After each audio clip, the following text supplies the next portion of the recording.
자, 병조를 계속해서 보면 성신지어 용신. 용신에서의 성신은 맞아요. 용신에서의 성신은 용신에 대한 성신은 각유 소위 각각 마땅한 바가 있다. 용신에 있어서 용신에 있어서의 성신은 각각 그 마땅한 바가 있다. 가령 관성은 마땅하다. 뭐가? 천을귀인이 마땅하고 인수는 마땅하다. 뭐가? 이덕. 천덕귀인과 월덕귀인 이게 마땅하고 재성은 마땅하다. 뭐가? 역마가 마땅하고 식상은 마땅한데 문창, 사관, 학당 이게 마땅하고 관을 쓰는데 이 관님 천을 아까 관은 마땅한 게 천을 나왔죠. 관을 쓰는데 이 관님 관이 천을 귀인에 임하면 금상첨화라. 금상첨화겠죠. 관성은 천을 귀인이 마땅한데 관성을 쓰고 있는데 천을 귀인이 당연히 관이 이 천을 귀인에 임하게 되면 금상첨화가 될 것이다. 인성을 쓰는데 인성은 아까 뭐랬어요? 마땅히 이덕이 맞다고 그랬죠. 이덕은 천덕귀인과 월덕귀인이겠죠. 이 인성을 쓰는데 이 인성이 임해요. 어디에? 천덕귀인과 월덕 이덕에 임하고 있어요. 그럼 역시 뭐예요? 좋은 거겠죠. 근데 아까 관이 천을귀인에 임하면 금상첨화라고 했고, 자, 인성이 천덕, 월덕, 이덕에 임하게 되면 소식자심이라고 돼 있어요. 자, 뭐냐면 소박한 식사니까 그냥 그 고기 반찬 없는 그러한 검소한 생활에 자비로운 마음이겠죠. 그러한 것들이 일어난다. 자, 우리가 인성은 이 심으로 보게 되면요. 자, 이는 뭐예요? 인극식을 하죠. 그러니까 식을 극을 해버리니까 굉장히 먹는 게 검소하고 그 다음에 있는 뭐죠? 좋은 게 지금 작용되는 거잖아. 인성이. 그러면 자유로운 마음이 있다. 그렇게 한번 우리가 해석해 볼 수 있겠죠? 자, 그렇게 되면 아름다운 것은 더욱 증기임이 그 아름다움을 더욱 증가시키고 흉한 것은 얻어요. 뭐다? 그 흉함을 감소시킴을 얻게 될 것이다. 자, 보면 관은 천을 얻고 인수는 천덕, 월덕이라고 하는 두 개의 덕을 얻고 재성은 역마를 얻고 식상은 문창, 좀 이게 잘 이해 안 되죠? 문창, 사관, 학당이라고 하는 이런 것을 얻게 되면 기본적으로 뭐다? 아름다움은 더 증가되고 흉함은 감소된다 그 말이죠. 자, 이 성격냐라. 이것에 의지하여 격이 성립되는 것은 아니다 그 말이죠.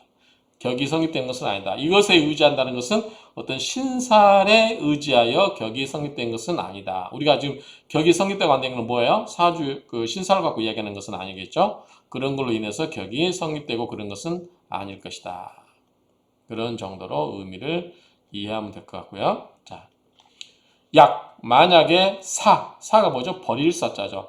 버려요. 용신을 버리고 그리고 이 논성신 용신에 관한 이야기를 버려버리고 이 성신, 즉 신살 이러한 걸로만 논하게 되면 즉 뭐다? 행운 기륭, 운이 길한 방향으로 길흉으로 행하고 그쵸? 행운에 따른 행운이 기륭하게 되고 행운이 기륭하게 되는 것은 어찌하여 어떻게 취법 그 법칙을 취하겠는가? 어찌 설명할 것인가? 그 말이겠죠? 어떠한 방법으로 기륭을 취한다라고 설명할 수가 있겠는가? 어찌해서 그 법을 취할 수 있다라고 할 것인가? 자, 행운도 뭐예요? 결국은 우리가 앞에서 말한 용신이나 뭐 이런 팔자의 객국이 그런 해당되는 내용이죠. 근데 성신은 뭐예요? 일종의 약간 이거는 신살로이기 때문에 이걸로서 설명할 수가 잘 없겠죠.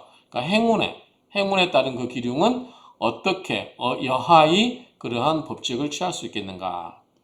무살 대이덕. 요 앞에서 여자의 명조 관련했죠. 천덕인과 월덕인 두 개의 덕을 데리고 있는데 무살.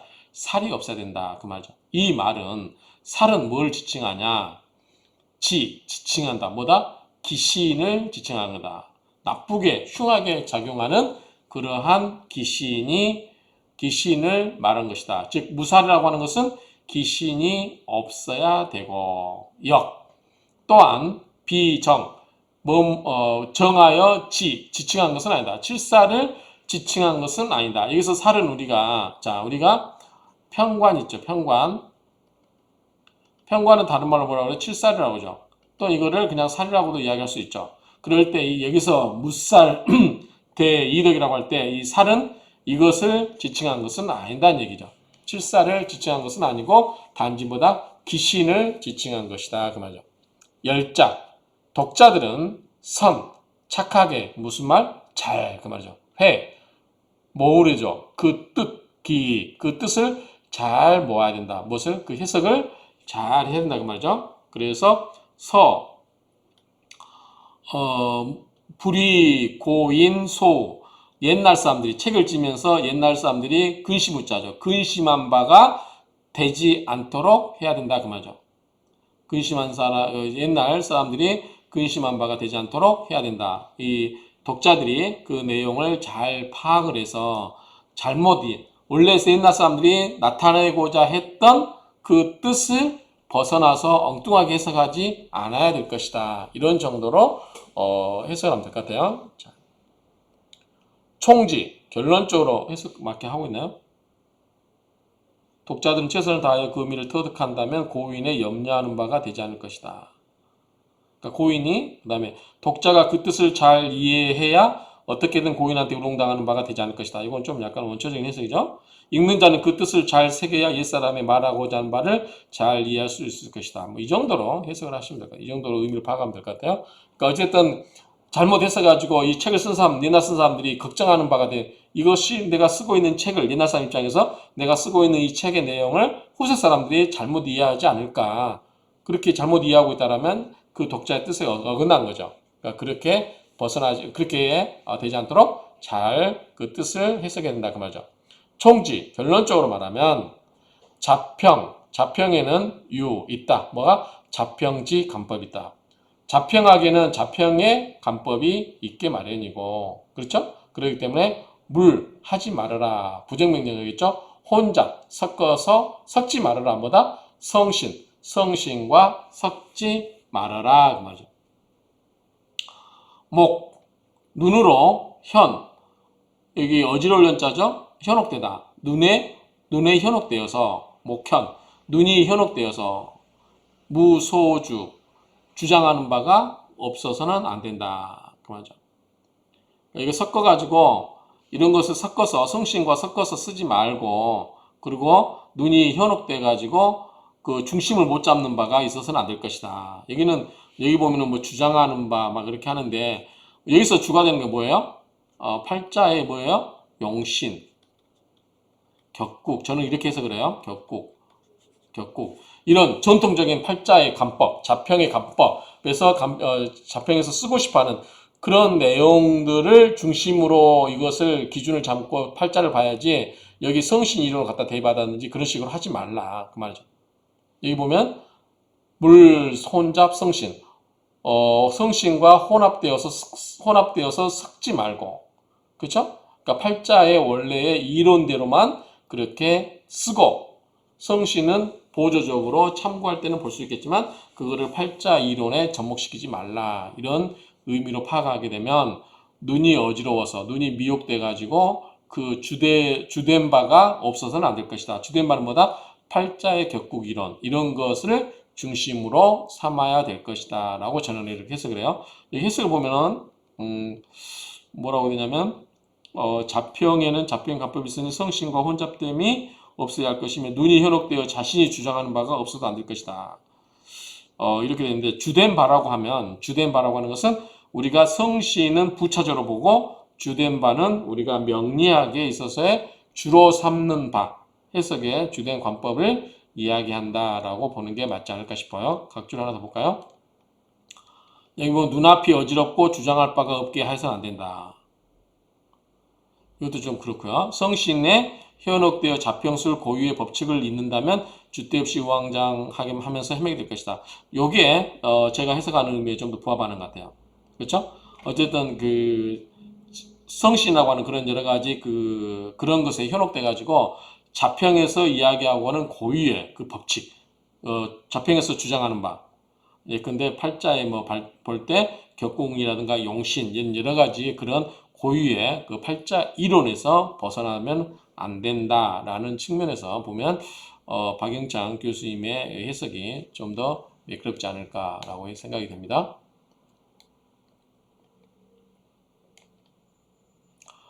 그 다음에 팔자지 격국 용신 간법이 나오네. 결국은 자, 팔자의 격국과 용신의 간법은 그죠? 팔자에서 격국을 정하고 용신을 정하는 그러한 간법은 성신에 이르러서는 무관, 성신과는 관계가 없다 그 말이죠.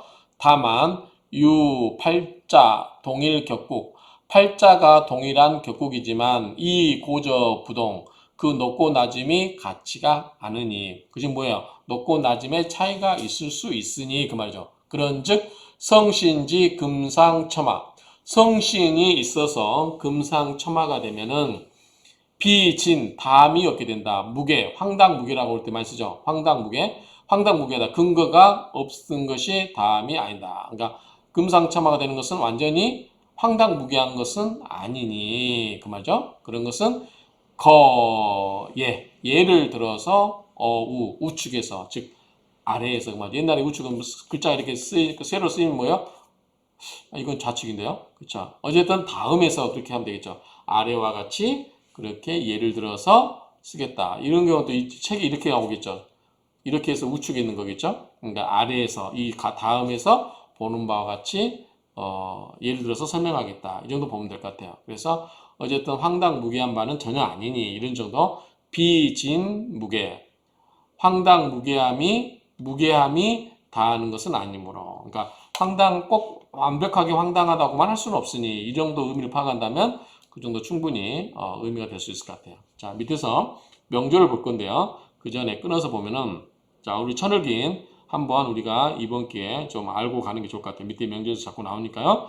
자, 갑무경은 뭐라고 했죠? 갑무경은 충미라고 했어요. 갑충미, 무충미, 경충미.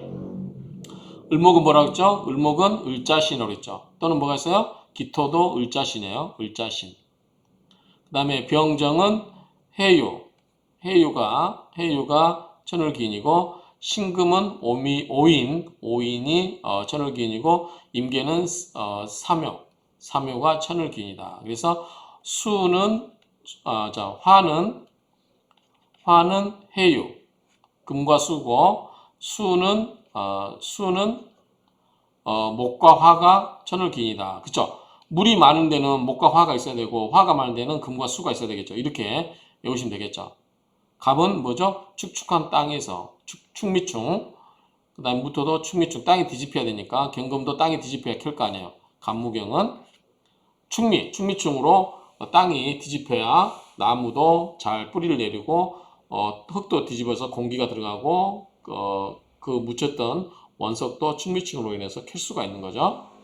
자, 을목은 자신 이 물과 금이 있어야 이제 되는 거다. 기토 이런 식으로 암기하면 될 것 같고요. 화는 해유, 그 다음에 수는 삼효가 있어야 된다. 이 정도만 우리가 연상해서 이 천을기인을 외워두고 명조를 보도록 하겠습니다. 명조는 따로 보도록 하겠습니다.